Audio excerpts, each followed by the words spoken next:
নমস্কার, আপনাদের সঙ্গে রয়েছে আমি সৌমিতা। আপনাদের সবাইকে স্বাগত জানাচ্ছি অ্যাক্সলেপিয়া হেলথ ইউটিউব চ্যানেলে। এই মুহূর্তে আপনারা দেখছেন লাইভ স্বাস্থ্য অনুষ্ঠান হেলথ ক্যাপসুল। আপনাদের প্রত্যেককে এই প্রসঙ্গে জানিয়ে রাখি যে হেলথ ক্যাপসুল মানে কিন্তু আমি সৌমিতা আপনাদেরকে সব সময় দেশ বিদেশের বিভিন্ন ধরনের স্বাস্থ্য সংক্রান্ত খবর দিয়ে থাকে। এই লাইভ অনুষ্ঠানে আপনাদের সবাইকে জানাচ্ছি স্বাগত। প্রত্যেকদিন নিয়ম করে হাঁটতে হবে ৭,০০০ পা, আর তাতেই নাকি কমে যাবে ক্যান্সারের ঝুঁকি। এই প্রসঙ্গে অবশ্য একটা কথা বলাই যায়, অনেক বিশেষজ্ঞই কিন্তু প্রত্যেকদিন নিয়ম করে ১০,০০০ পা হাঁটার নিদান দিয়ে থাকেন। তবে এবার একটি বিখ্যাত জার্নালে প্রকাশ পেয়েছে এক নতুন তথ্য। সেই নতুন তথ্যই জানাবো আপনাদের। ইতিমধ্যে ব্রিটিশ জার্নাল অফ স্পোর্টস মেডিসিনে হাঁটা বিষয়ক একটি গবেষণা প্রকাশিত হয়েছে। সেখানে গবেষকরা দাবি করছেন বাড়িতে বা বাইরে অল্প হাঁটতে পারলেও সেটা ক্যান্সারের ঝুঁকি কমাতে অনেকটাই সাহায্য করবে।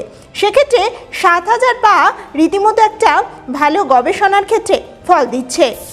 রক্ত পরীক্ষা করতে হবে, আর রক্ত পরীক্ষা করার জন্য শরীর থেকে নেওয়া হবে না এক ফোঁটাও রক্ত। শুনে নিশ্চয়ই অবাক লাগছে, তবে আপনার অবিশ্বাস্য মনে হলেও এই ঘটনা কিন্তু এবার ঘটছে আমাদের দেশেই। ব্যাপারটা ঠিক কীরকম সেই বিস্তারিত খবরই জানাচ্ছি আপনাদেরকে। হায়দ্রাবাদের একটি হাসপাতালে এই নতুন পদ্ধতিতে রক্ত পরীক্ষা চলছে। কৃত্রিম বুদ্ধিমত্তার প্রয়োগে রক্ত পরীক্ষায় আধুনিক পদ্ধতি নিয়ে আসা হয়েছে।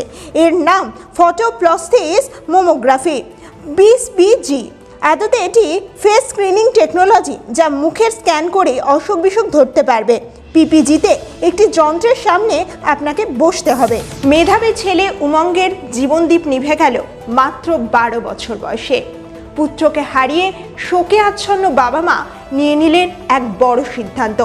শহর কলকাতার রুবি পার্কের ডিপিএস স্কুলের এই ছাত্রের মৃত্যুর পর বাবা মা ঠিক কীভাবে অভিনব পদ্ধতিতে মরণোত্তর অঙ্গদানের সিদ্ধান্ত নিলেন সেই খবরই আজকে জানাচ্ছি আপনাদেরকে। চিকিৎসকরা উমঙ্গের ব্রেন ডেথের বিষয়টি সামনে আনলে উমঙ্গের মা বাবা মরণোত্তর অঙ্গদানের বিষয়ে ইচ্ছা প্রকাশ করলে তা regional organ and tissue transplant অর্গানাইজেশনকে জানানো হয়। তাদের মাধ্যমেই গ্রহীতার খোঁজ চলে। যকৃৎ পাঠানো হয়েছে মুম্বাইতে, আর ২ চোখের কর্নিয়ায় পৃথিবীর আলো দেখছেন আরও ২জন মানুষ। বয়স তো সকলেরই একদিন না একদিন বাড়বে, এটা তো স্বাভাবিক কথা। কিন্তু এই বয়স বাড়ার বিষয়টাকে যদি বেশ খানিকটা পিছিয়ে দেওয়া যায় তাহলে কেমন হবে? নিশ্চয়ই ভাবছেন এমনটা আবার হয় নাকি? তবে নতুন এক গবেষণা কিন্তু সেই রকম তথ্যটাই বলছে। এক মজার তথ্য আপনাদেরকে জানাচ্ছি আমি সৌমিতা এই মুহূর্তে।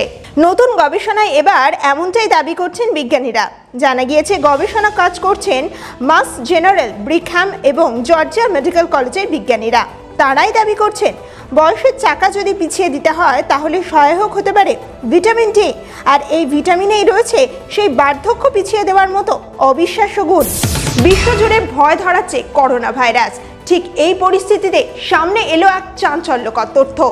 চোখ দিয়ে গলগল করে বেরোচ্ছে রক্ত, সেই সঙ্গে স্পার্মে মিশে যাচ্ছে জীবাণু। এবার এক নয়া ভাইরাসের আতঙ্ক সৃষ্টি হলো সারা বিশ্ব জুড়ে। আফ্রিকায় এই নয়া ভাইরাসের সংক্রমণ ইতিমধ্যে বারংবার মিলেছে। সেই বিস্তারিত খবর জানাচ্ছি আপনাদেরকে। করোনা ভাইরাসের পর এবার এক নতুন আতঙ্কের নাম হচ্ছে মার্বার্গ ভাইরাস। করোনার মতোই মারাত্মক ছোঁয়াচে এই রোগ আফ্রিকার বিস্তীর্ণ অঞ্চলে ছড়িয়ে পড়েছে ইতিমধ্যে। সব মিলিয়েই বলা যায় রীতিমতো ভয়ে কাঁপছেন বিজ্ঞানীরা। স্বাস্থ্য সংক্রান্ত খবরের আপডেট হেলথ ক্যাপসুল এখন এই পর্যন্তই। স্বাস্থ্য সংক্রান্ত আরও নানান তথ্য জানার জন্য অবশ্যই ফলো করুন অ্যাক্সলেপিয়া হেলথের ইউটিউব চ্যানেলে। পাশাপাশি সকলে বলবো ভালো থাকুন, সুস্থ থাকুন, আর দেখতে থাকুন অ্যাক্সলেপিয়া হেলথ ইউটিউব চ্যানেল। আজকের মতো এখানেই শেষ করছি। নমস্কার।